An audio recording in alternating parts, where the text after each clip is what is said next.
uso de fundos públicos de forma pouco objetiva, pouco voltada para os seus princípios originais, né? Então, assim, só para dar uma caracterização do que é um fundo público na prática, né?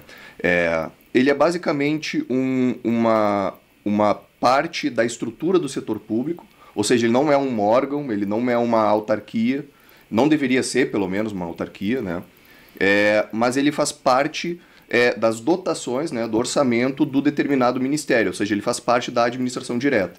Então ele faz, da mesma forma que o Ministério possui uma dotação, ele também pode possuir um fundo na forma de dotação. E ele está justamente com recursos específicos, ele possui receitas específicas direcionadas para despesas específicas.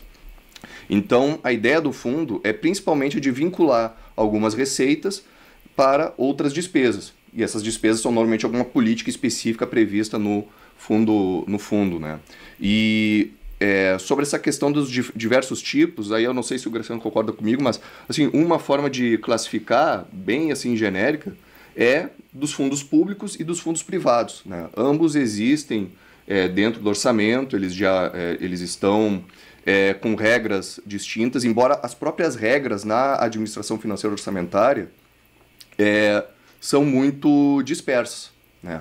Não existe assim, uma classificação muito delimitada, objetiva, sobre o que seria um determinado fundo público. Então, surgem diversas omissões até e ambiguidades no que seria um fundo público, quais regras ele deveria seguir, né? E a gente está falando, por exemplo, vamos dar exemplo, um fundo público. Todo mundo fica ouvindo falar que Fundeb é um fundo público, que é o da educação básica, por exemplo. Né, que outros exemplos que a gente poderia dar, até pela essa discussão dos fundos aqui no Congresso, né, que é uma discussão mesmo, acho que o Jordano colocou bem, essa experiência municipal, ela chega aqui no federal, né, os próprios parlamentares, eles querem garantir recursos para determinadas políticas públicas, aí você coloca ali um percentual de arrecadação de alguns tributos e vai para o fundo.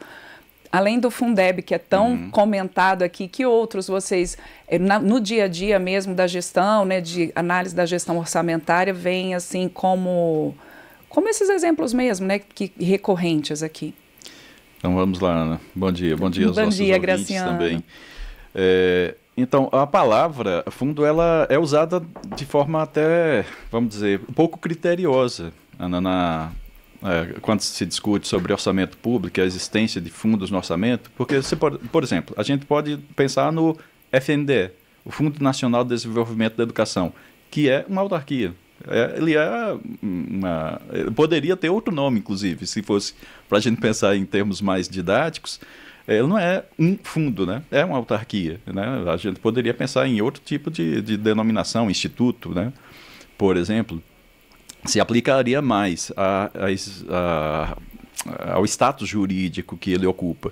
Então, fundos a gente tem de formas variadas. Você tem o Fundo Nacional de Desenvolvimento da Educação, que é uma autarquia. A gente tem, por exemplo, fundos de participação de estados e municípios, que, na verdade, não precisariam também ser chamados de fundos, porque eles são simplesmente uma derivação do recurso que a Constituição deu para o imposto de renda e para o IPI. Alguns chamam de fundos meramente contábeis, justamente porque ele só...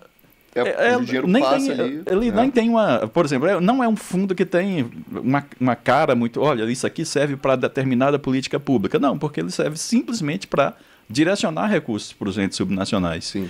Então, você pode pegar esses, você tem outros que têm realmente uma cara mais programática, então são aqueles que destinam recursos, por exemplo, para economia cafeeira. Você tem o fundo de...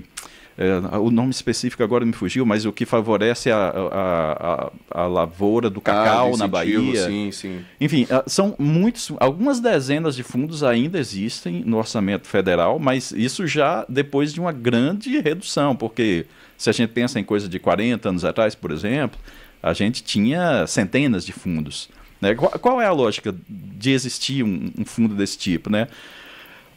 É um princípio, não só no Brasil, um princípio mundial, a de que o orçamento público deve ser uma peça única, uma peça só na qual se integram todas as receitas, todas as despesas, e aí com essa peça geral a gente consegue ter uma visão ampla das finanças, né, de conjunto, um panorama geral sobre as finanças do Estado. Isso seria, vamos dizer, o fundo geral de finanças. E aí, a partir desse fundo geral, é possível criar exceções. E aí que vem a denominação fundos especiais. São os fundos que se diferenciam de alguma maneira desse fundo geral do orçamento público, né, do orçamento geral. E aí esses fundos, eles são criados por lei, né, a previsão é que alguma lei crie o fundo para que determinado tipo de receita seja destinado a um fim específico. E aí a gente pode ter o fundo como um item do próprio orçamento ou como um favorecido pelo orçamento. E essa é a diferença que o Giordano falou mais cedo. A gente tem fundos que são públicos dentro do orçamento e a gente tem fundos que têm participação pública que recebem recursos do orçamento, que são os fundos privados. E ainda essa questão dos fundos especiais é uma questão que inclusive nasce anterior à Constituição atual, né? Você estava falando que atualmente a gente tem já o orçamento pelo próprio princípio da universalidade, ele tem que englobar todas as despesas e receitas. Então, antes da Constituição, não era necessário você ter um orçamento que englobasse todas as despesas e receitas. Por isso que era necessário esses fundos especiais que pudessem direcionar recursos para determinadas ações, determinadas políticas, com receitas específicas. A gente tinha até, na verdade, limitações técnicas, né? Por exemplo, hoje está muito fácil fazer uma sistematização de receitas e despesas com a informatização, com a possibilidade de manter uma conta bancária única da União. E aí, se você, dentro dessa conta bancária, aliás, isso é possível fazer até em contas bancárias pessoais, né? Você pode fazer caixinhas, né? Os bancos já permitem que você faça certas caixinhas dentro de cada conta bancária. Isso já existe no governo, né? No governo federal, por exemplo, desde 86, né, final da década de 80, quando foi criado o CIAF, quando foi criada a conta única. Antes disso, os fundos eram uma forma, inclusive em termos bancários, separada, né? Ou seja, você tinha uma conta bancária separada para que determinado fundo fosse gerido, né, e destinasse recursos para determinada política. Claro que existem vantagens e desvantagens para a criação de fundos públicos, né? Ele pode ser direcionado para uma determinada área de política pública, ele vai ter daí uma gestão específica, vai ter um gestor que vai ter que cuidar desse fundo. Mas como a gente está comentando, depois da Constituição surgiram várias desvantagens para se ter esse tipo de fundo. Fundo público, inclusive. Tanto que houve uma recente inclusão constitucional, acho que em 2021, se eu não estou enganado, que dizia, é vedada a criação de fundos se é possível você ter uma dotação específica ou se você pode fazer por vinculação de receitas. Ou seja, praticamente não sobra chance. Não sobra muitas possibilidades. Mas vem essa memória, né? É uma cultura mesmo do fundo. Sim, como vocês mesmos colocaram, tem vários fundos ainda. Mas quando a gente estava até conversando para definir como é que seria o tema desse quarto episódio da Economia Direta, o Giordano me trouxe essa questão do programa Pé de Meia, né? Colocando ali o programa Pé de Meia, né, que é um incentivo para os jovens terminarem o ensino médio, mas teve toda uma discussão orçamentária aqui, inclusive o TCU falando que não podia estar daquele jeito, e teve aqui uma votação na Câmara, no Senado. Por que essa discussão, por exemplo, tão recente do Pé de Meia, ela tem relação com isso que vocês estão trazendo hoje dos fundos públicos e o orçamento? E é uma discussão ainda em aberto, Ana, inclusive. Ela não está fechada porque a decisão do tribunal foi que haveria um prazo concedido até agora, no meio do ano, para que o Executivo e o Congresso se entendessem, encontrassem uma forma de trazer o pé de meia para dentro do orçamento. É justamente essa polêmica que a gente falou agora há pouco, né, de existir fundo separado do fundo geral. Bom, eles continuam existindo de qualquer maneira, né? E existe ainda uma tentação, tanto na esfera executiva quanto na esfera legislativa, de criar um fundo significa garantir recursos para certa política pública. Não necessariamente, né? A gente tem, inclusive, alguns fundos que existem há vários anos, algumas décadas, mas cuja receita acaba não sendo aplicada. Ela acaba sendo, vamos dizer, economizada. Então, existem fundos clássicos, né? O FUST, Fundo de Universalização do Serviço de Telecomunicações, por exemplo. Durante muito tempo, ele teve o seu recurso, vamos dizer, paralisado no caixa, e ele, pelo fato de não ter esse recurso gasto, ele ajudava no resultado fiscal, né, do governo. Então, os fundos continuam havendo, o pé de meia é um dos exemplos mais recentes que a gente tem, e o pé de meia ele ficou num meio termo, vamos dizer assim, e a polêmica está justamente nisso. Qual é a polêmica? É porque os fundos que são caracterizados muito parecido com órgãos, né? Então eles que fazem políticas públicas, que fazem pagamentos anuais, enfim, fundos privados, né? Característico como fundo privado, inclusive. Né? Não teria, vamos dizer, muitas diferenças em relação ao que o Ministério faria. O Ministério da Educação poderia fazer uma política pública, né? Essa crítica foi levantada pelo tribunal. Então, o Ministério poderia fazer esses pagamentos, né? Poderia fazer a gestão dos pagamentos para o pé de meia. Assim como o Ministério do Desenvolvimento Social faz os pagamentos, organiza os pagamentos para o Bolsa Família. O né? que alguns estudos da CONOF, inclusive, estavam fazendo nesses últimos meses. Acredito que acho que foi no ano passado esse do pé de meia, mas teve agora um outro estudo do Fundo de Desenvolvimento Industrial e Tecnológico que os colegas fizeram, é justamente verificar essa execução dos fundos, desses tipos de fundos, que são justamente fundos privados, eles têm ali uma gerência privada, eles recebem recursos da União e daí, desses recursos dos fundos, eles decidem a alocação para as políticas públicas. O problema é que ao fazer essa migração de recursos, você acaba afetando regras fiscais. Né? Você acaba afetando regras de resultado primário, regras de verificação dos limites. O próprio teto de gastos. O próprio teto de gastos. Então, ocorre ali algumas mudanças contábeis, vamos dizer assim, para simplificar, que geram esses questionamentos por parte, por exemplo, do Tribunal de Contas da União. E que aí paralisa políticas também, porque você fica nessa discussão. Claro que o tribunal é um órgão, o TCU é um órgão, né, auxiliar aqui do Congresso, não é uma decisão judicial, mas tem que ser seguida. Sim. Ele coloca ali uma diretriz. Isso. E aí você tem essa discussão, de certa forma, paralisada aqui dentro. Como é que faz? Para não, inclusive, entrar em outras questões aí de responsabilidade fiscal. Sim. E tudo mais. No caso do fundo do pé de meia, né, do FIPEM, o que se identificou é que ele recebe recursos, ele receberia recursos e deve executar esses recursos de forma orçamentária. Isso está lá na lei do fundo. O que significa executar de forma orçamentária? Significa que as receitas e as despesas desse fundo devem ser executadas por meio da autorização orçamentária. Então, fundos desse tipo, né, como a política pública principal que a gente conhece é a do Bolsa Família, então você tem o recurso previsto no orçamento que é gasto durante o ano. Então você tem um trânsito de recursos durante o ano, né, por meio do orçamento. Esses fundos privados que servem principalmente, eles são utilizados principalmente para, vamos dizer, dar um suporte creditício.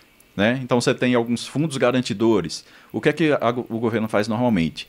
Ele pega um grande volume de recursos, algumas dezenas de bilhões, por exemplo, coloca em determinado fundo, e esse fundo privado, né, não fica no orçamento, ele fica servindo como garantia. Ou seja, esse recurso nem sempre sai do caixa. Às vezes ele está ali servindo, quando é o caso de alguma operação recorrer a esse fundo, então você tem saídas de recursos. A gente não tem, então, um trânsito pelo orçamento, no caso dos fundos privados, que servem como garantia de empréstimos, né, garantia creditícia. Só que o FIPEM, né, o fundo do pé de meia, ele não tem essa característica de fundo garantidor. Então, a característica dele é muito mais de pagamentos anuais, e não de manutenção de recursos em caixa para garantir outras operações. Ele é a própria operação, né? Ou seja, ele é a própria forma de destinação de recursos. Essa diferença é que fez o tribunal questionar. Olha, isso aqui não precisaria ser executado pela via de um fundo privado. Isso é orçamento público típico, deve ser executado na forma orçamentária e, portanto, o pé de meia deve ingressar, como deveria ser desde o começo, ele deve voltar para o orçamento público, né, e seguir essa rotina, ter a sua receita prevista no orçamento e ter os seus pagamentos também previstos no orçamento, como está lá na própria lei de constituição do fundo. Rapidamente, porque a gente tem que encerrar, né? A gente tem sempre esse nosso prazo da economia direta. O que vocês, na consultoria do orçamento, tanto o Jordano quanto o Graciano, sugeririam? O que a consultoria hoje vê a partir do que vocês fazem, até dessas diferenças mesmo, se é um fundo público, se é um fundo privado, se seria só o caso de destinar para uma política pública sem necessariamente ser por essa via de fundo?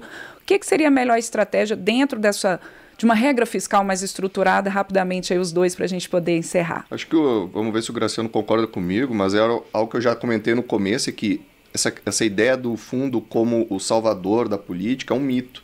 O que realmente garante a destinação dos recursos para uma determinada área é a vinculação de receitas. Né? Então, tanto que a questão constitucional agora nova era justamente essa. Se você pode colocar no orçamento ou pode vincular por receitas, você não precisa do fundo. Né? Então, uma forma de realmente realizar a receita, realizar a despesa, a política pública, é vinculando. O problema é que a vinculação também tem outros problemas.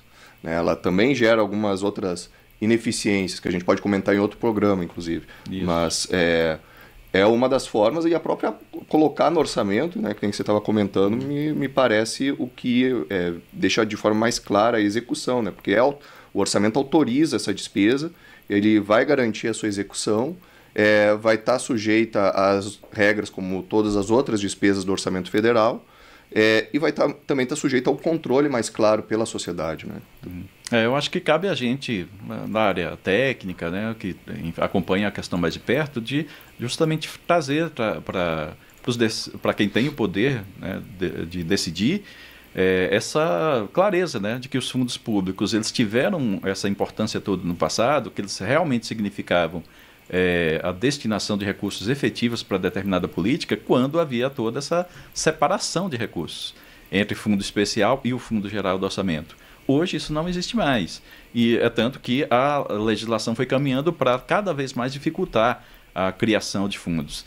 E tanto os fundos quanto a vinculação de receitas, eles têm em comum o problema de você tomar uma decisão em algum momento que se projeta no tempo. Isso vai trazer efeitos para o futuro que podem dificultar a gestão do orçamento daqui a alguns anos. Então, você congela os recursos do fundo ou congela o orçamento, os recursos por meio da vinculação, você pode tornar no futuro uma situação difícil de gestão, porque outras políticas vão estar demandando recursos, e esses recursos vão estar parados em uma conta ou parados em determinada classificação, não podendo ser gastos. Acho que essa conscientização cabe a gente, né, que trabalha na área, trazer para quem tem o poder de decidir.